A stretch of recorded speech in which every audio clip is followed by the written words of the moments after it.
Remember this. Oh, dear God. Remember all those? Oh, my God, there I am. Oh, Jesus, I was a bat boy, kind of. You spent At large bat boy. Johnny Newman, too. We'd play catch. Big John Newman. Good picture of John. And I used to love that. That used to be the thrill of my life. To be able to play with these guys who were like gods to me at the time, these minor league ball players, most of whom never went on beyond Class D at the time, or if they did, they may have got as high as the International League. But to me, they were gods that walked, you know, trod the turf at Municipal Stadium, and they were these giants who were great ball players, and I got the opportunity as a little kid to play catch with them.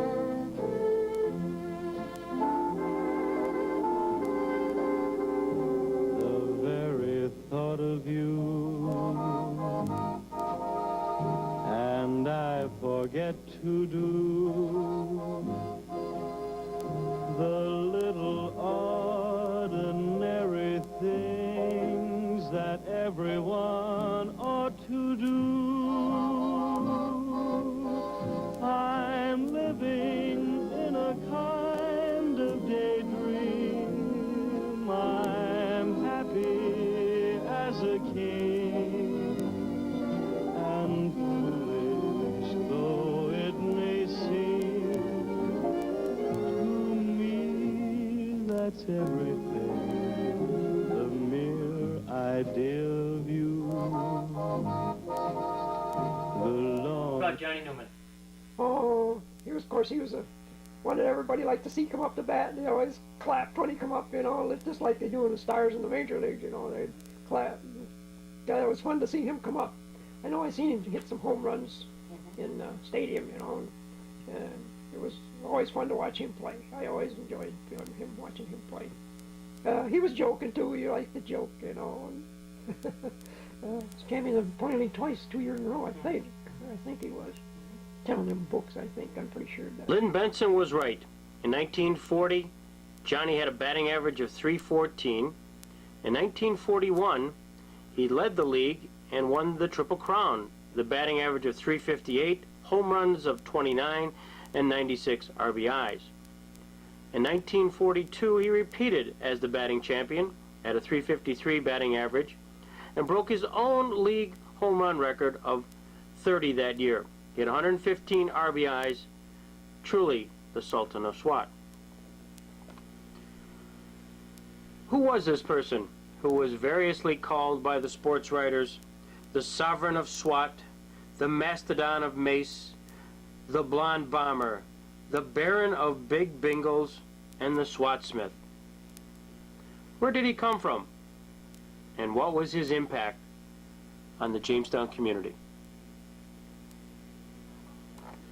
John Newman, perhaps the most popular baseball player ever to wear a uniform for the Jamestown Falcons, arrived in Jamestown in 1940. However, prior to that time, John had great success at other minor league stops such as Owensboro, Kentucky of the Kitty League, where he set a league home run record of 33 in 1939. John was born on December 20th, 1913. He was an outstanding athlete at Roosevelt High School in Chicago, where he captained the baseball and football teams. He pitched and played the outfield, and in addition, he was an all-city guard in football. Many folks have indicated that John had natural ability to slug a ball that could have led him to the majors. But in Minneapolis in 1937, with the baseball world at his slender feet, Newman charged towards a bag, leaned his upper body back to the infield turf, and shot his legs forward in a fateful slide. His spikes caught on the rough turf, and enough pressure was exerted on his body to snap his left legs. 6 months later, Newman had grown from 185 to 240 pounds in the hospital. A battle with obesity began that would cost him a chance at the major leagues. After John's big year in Owensboro, Kentucky, a place where he was so well known that a steakhouse of the South was advertising the John Newman special for 60 cents. It consisted of small steak, Creole sauce, candied yams, creamed corn, sliced tomatoes, hot rolls, and coffee, tea or milk. When the 1939 season ended, Newman was signed by Harry Bisgard to play for the Niagara Falls Rainbows, and soon found himself as a Jamestown Falcon. The first baseman for that 1940 team in Jamestown was Frank Heller. Johnny knows that. I remember we started off the year, we were both hitting about the same number of home runs for a couple of weeks, and then I said, I'll bet you, I'll hit you in home runs, John. He said, that's a bet. I don't know what we bet, $1 or $2. But by the year was over, I had, I don't know, about 16, and he had 40-something. But he could hit them hard, John. 1940 Falcons. The bat boy was Charlie Panabianco. At vendors then down at the stadium. And this guy named Ben Kerner owned the concession stands in Jamestown, Lockport, and Bradford. And I'd go to Bradford with him, me and some of the other people that worked, and he'd take us to Lockport. And I seen Newman playing in Lockport. Jamestown was playing against Lockport. And the ball field is a good size. And there was a road that went around the ballpark like this, and there was a house across the street of that road. See, the road went around the stadium. There was a house there. Newman hit the ball over that house. Honest to God, that's the honest to God's truth. I'm not kidding you. He would hit that ball 500 feet, like Babe Ruth. You see, George... In 1940, the Jamestown Evening Journal made first mention of Johnny Newman and his ability to hit when they stated, "Roly-poly John Newman touched off a rally that put the issue beyond beck or call. He caught one of pitcher Lefty Henry's choicest hooks. The ball traveled on a line and was only 10 feet above the shortstop's head, but in further transit gained altitude. It wasn't a towering bash, but a line drive of tremendous velocity. Passing the left field fence 360 feet from the plate, the ball continued in the air, then stretched along like a well-hit low drive on a baked fairway." The first mention of Johnny Newman in Jamestown.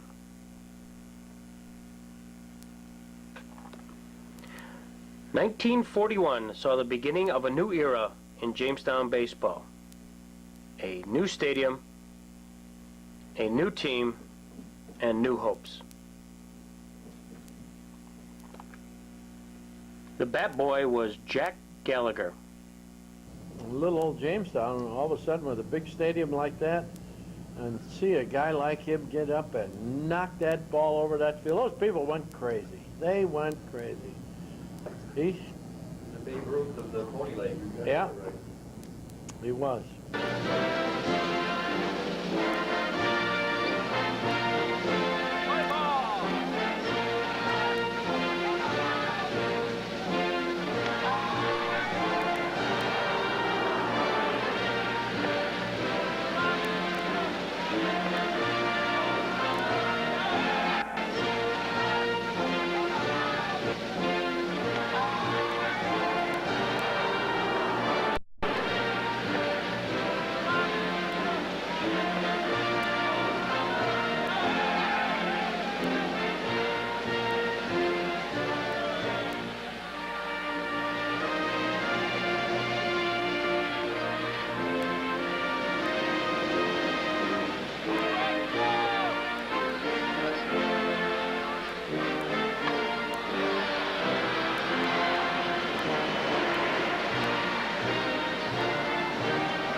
Between 1940 and 1950, penicillin was introduced, and the atom was split.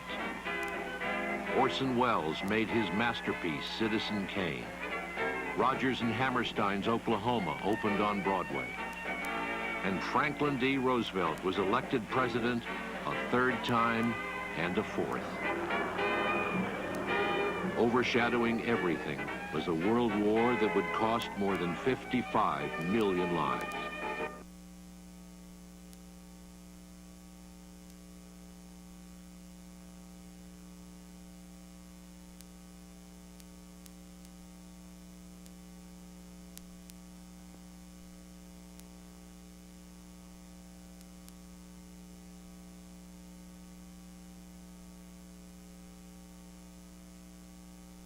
Fates would have it, Jamestown's Johnny Newman got the first circuit clout of the 1941 Pony Baseball League season at the Municipal Stadium, driving the ball more than 400 feet over the center field fence. One of the premier players was shortstop Johnny O'Neill.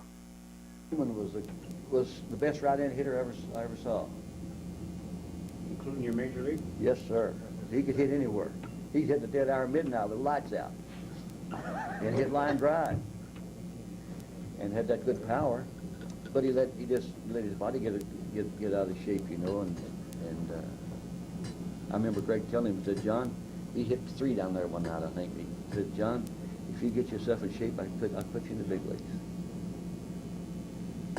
But he was the best right hitter I ever played with. He could have played Major League Baseball. Oh, Did he play Major League Baseball? no, he belonged to the Red Sox. He went to spring training with them. And in spring training, he broke his leg. And after that, he bloomed off. What a nice fellow he was on the ball club. He was a stabilizer. No matter what went on in the club, John was on the right side. He'd get everything all straightened out real quick. His voice still... Jamestown native and award-winning storyteller Tom Weekly has his recollections of 1941. Too sure about their names always, but I think there was a Johnny Newman, and I remember Newman as being round, and he's one of the people I really remember being round around. It was like a beach ball, kind of, you know, rolling out there and coming out. And I can remember that Newman was both hero and heel to all of us in the stands here, because we kind of made fun of him. You know, I don't know what position he played, but he had to play someplace where he chased the ball, and I don't recall that he was terribly good at chasing the ball because he was so big. But he also had a lot of upper body strength, so he could hit the ball like crazy. So it was Newman, I had the feeling, who won a lot of games for us, eh? But then we'd hoot and holler at him at other times if he didn't perform just exactly the way we wanted him to, you know. Gee, those poor guys. And then Johnny Newman and pitcher Lyle Parkhurst. Johnny Newman, what's the first thing that comes to your mind? Him flying, he was, Johnny Newman, he used to hit baseballs that the shortstop used to jump for and just missed on the edge of the glove and up and out. They used to go. But I'll never forget old John. He's always talking about being a left fielder. See, he's a left fielder. He had to be a left fielder. He caught, and they put him on the mound a few times to throw knuckleballs, you know. And John, he was a good ball player. He was a hustler, but he was one of these kind of guys that would pull a string on you, and he would play with you a little bit. And but when it got down to business, he was there, you know. And they had him out in left field one night. It was kind of a rough night, and the bugs were flying around, you know, and the bats were up there chomping on these bugs going, and some guy hit I'll never forget, he hit a fly ball in left field, and John, he's watching it come down, you know, and the bat followed it down, and the bat went way away, and he went the other, and he followed the bat instead of the ball, and it landed over here, and the bat went on its way, you know, and there's the ball over there. Johnny runs over and picked it up. The guy got a triple out of it. When he got back in the dugout, he'd been better off going right on through, see. But they didn't roll the dickens out of him because he's a pretty good man at riding people too, see. But John was a good ball player. Catcher Johnny Pollock. Maybe Johnny Newman. Johnny couldn't, he hit a lot of home runs, but he let a ball, a lot of bases. That's right. A lot of runs landed because he couldn't hit the ball. But I mean, as a hitter, he was a great one. Oh, sure. Half a century baseball umpire Joe Nalbone. I was going to talk about Johnny Newman. All right, it was in Hornell where I missed the first pitch on Johnny Newman. All right, and I want to describe the field of Hornell. The left field fence was 385 to the fence. Over the fence, there was a 15-foot corral where you could walk, and there was a 9-story building, 15 feet from the fence. All right, so when Johnny Newman came to bat, I'm the plate umpire, and I'm down like this, and the pitch was high, and I said, strike! Johnny Newman was chewing tobacco. Bit me hard. Now, Lord, he said that pitch was high. Well, I said, Johnny, let him throw it in. So, anyhow, he was angry. So, all right, so then the next pitch, see, Johnny Newman was angry that I called a lousy call on the high pitch. So the next pitch, Johnny hit that ball, it's going. It hit that schoolhouse, 15 feet out of the park. Now, he was in a visiting stadium, and the fans gave him a big applaud of hand to Johnny Newman. Then Johnny Newman became a citizen of our city, Jamestown. He became a bus driver, and then became a manager of a Babe Ruth team. And I used to umpire professional ball, Little League, Babe Ruth. And when Johnny was the manager of a Babe Ruth team, I was assigned to umpire a game. And I said to Johnny, you remember that home run you got in Hornell? He says, yeah, thanks to you, Joe, you got me mad enough. I'd be a major league ball player if he could just run. Oh, yeah, well, he was too fat, but he didn't mind it. He used to laugh about it. But he could hit, let me tell you. Boy. When he hit a ball, they really got stung. Is he still around? Out over the left field fence. Well, he hit a couple Just in Olean with the long long line fence they had. He was way over the outfielder's heads. But it took him all day to run around the bases. Well, he liked the beer and Limburger Oh, cheese. yeah, he liked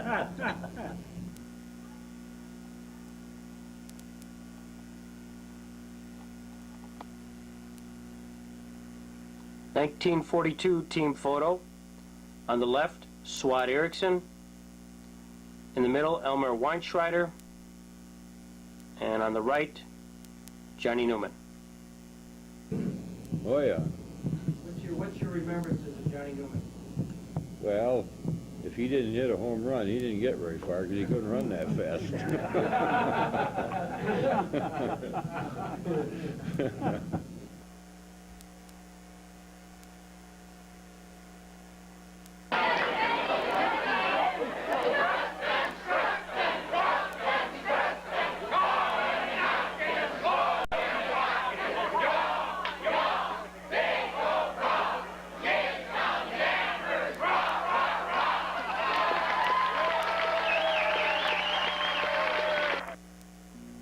'42 Falcons bat boy, Jim Barone. He was just a great guy. I became very close to Johnny. When I traveled with a team, when they allowed me to travel with him, I always rode in the station wagon that he drove. And as I said before, they always played cards, especially if they were going up to Hamilton on a long trip or something like that. They'd get a card game going. And after the game, they always played in the hotel, but he had to drive the station. He drove one station wagon, and Greg drove the other, or else when Jack Sanford was there, he drove it. But Johnny Newman insisted that I sit next to him in the middle of the front seat, and I played his cards for him. I guess that's probably how I learned to play cards. I have to thank him for that. So he's driving, you're in the front seat, the other guys are in the back seat, and you're kind Yeah, of... and I'm getting coached from him because I'm either winning or losing his money for him. But he was, I always had a lot of respect for him. He was a great guy. He was very down to earth and Good with the fans? good with the fans.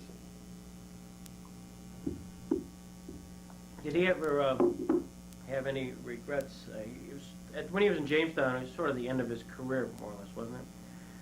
Regarding what could have been, did he ever talk about... Well, he knew it as well as anybody else. If he could have, if he had a little more speed, he could have been up in the majors. But where are you going to play him? Yeah. They tried him at first base, but he could play in the Pony League, and if he just come up to hit, he was worth his weight in gold. But he also filled the stadium up with people. Yeah. Because you never knew when he was going to hit that. You expected every time he come up to hit that ball over the fence. On August 25th, 1942, Johnny Newman became the king of SWAT for the Pony League, driving in his 30th home run. This was big news. Johnny Newman was at the zenith of his popularity. In fact, the popularity of Newman enabled the Falcons to set an attendance record of 122,000 in 1941 and even a better regular season mark of 144,000 in 1942, a minor league record that stood for years.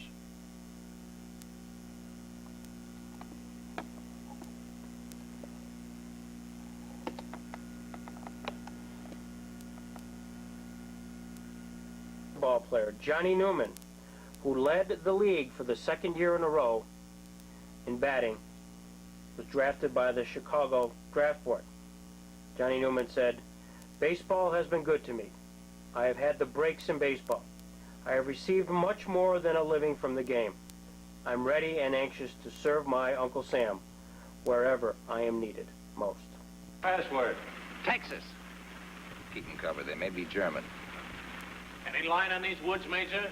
I didn't hear the countersign. Oh, Liga. Texas Liga. Will this road take us to third bat headquarters? Straight ahead. Get going. Just a minute. What is a Texas Liga, Major? How's that? I said, what's a Texas Liga? It's some kind of baseball term. What kind? A safe hit just over the head of the infield. Nobody asked you. How'd the Dodgers make out this year? Hey, who's your commanding officer, soldier? Whoever he is, he knows how the Dodgers made out. Let's see your dog tags. What? Come on, we're not taking any chances. Sprechen Sie Deutsch? Hey, what is this? Was ist dein Name? What kind of nonsense? Schnell, Name, sprechen Sie. Drop those rifles. You. Who's the dragon lady? She's interrogating the pirates. What's a hot rod? The hopped up jalopy. Hello, Joe, what do you know? Just got back from a vaudeville show. I guess they're okay. Thank you, Sergeant. A PFC, Major. Praying for civilian. That's why I believe in being careful. And may I suggest, sir, that you study up on baseball? Yeah, I guess I'd better. Longtime president of the Pony League and then the New York Penn League, Vince McNamara, has his recollections. Newman? Yeah, Johnny Newman. I saw that clown over at the Philippines. They're talking. He was on the same team as Joe Garriziola. They played on the Manila Dodgers. I was in the Army. I enjoyed their games. They were at Rizal Coliseum. I was pleased to be able to go see Johnny Newman, who played in the New York Penn League and I was associated with. See him play there with Joe Garriziola.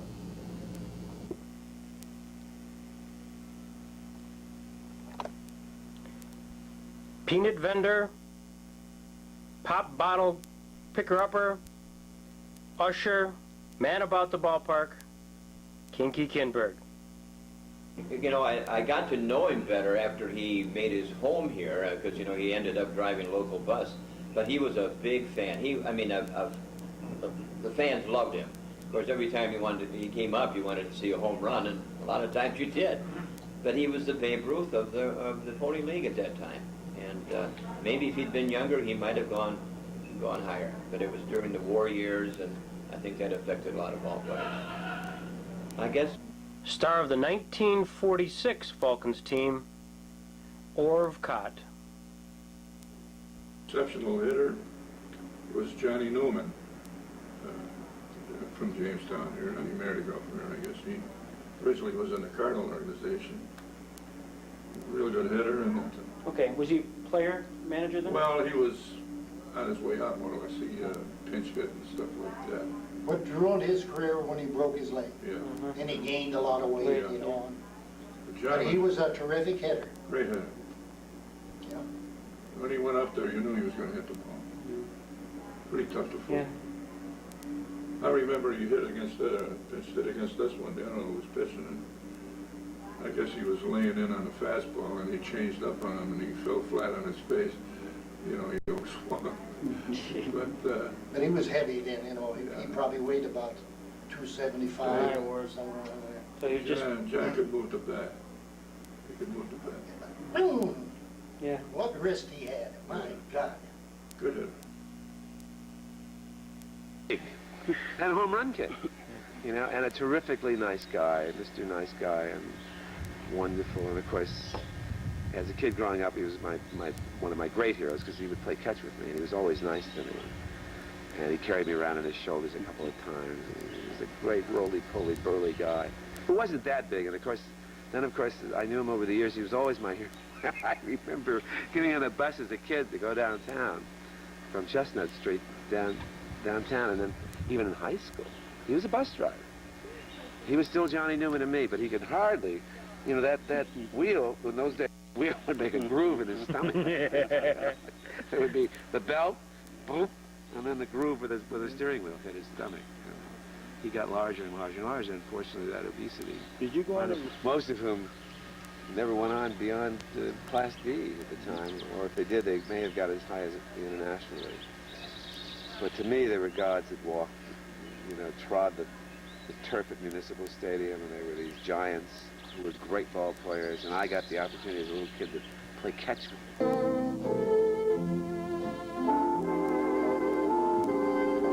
The very thought of you,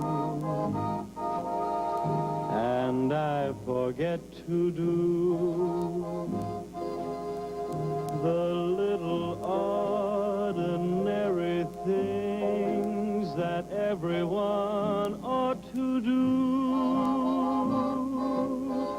I'm living in a kind of daydream.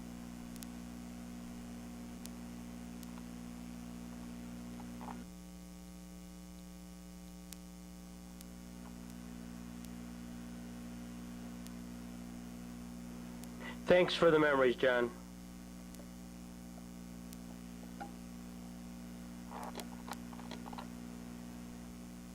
I'm Kristen Stein, Director of the Fenton History Center in Jamestown, New York.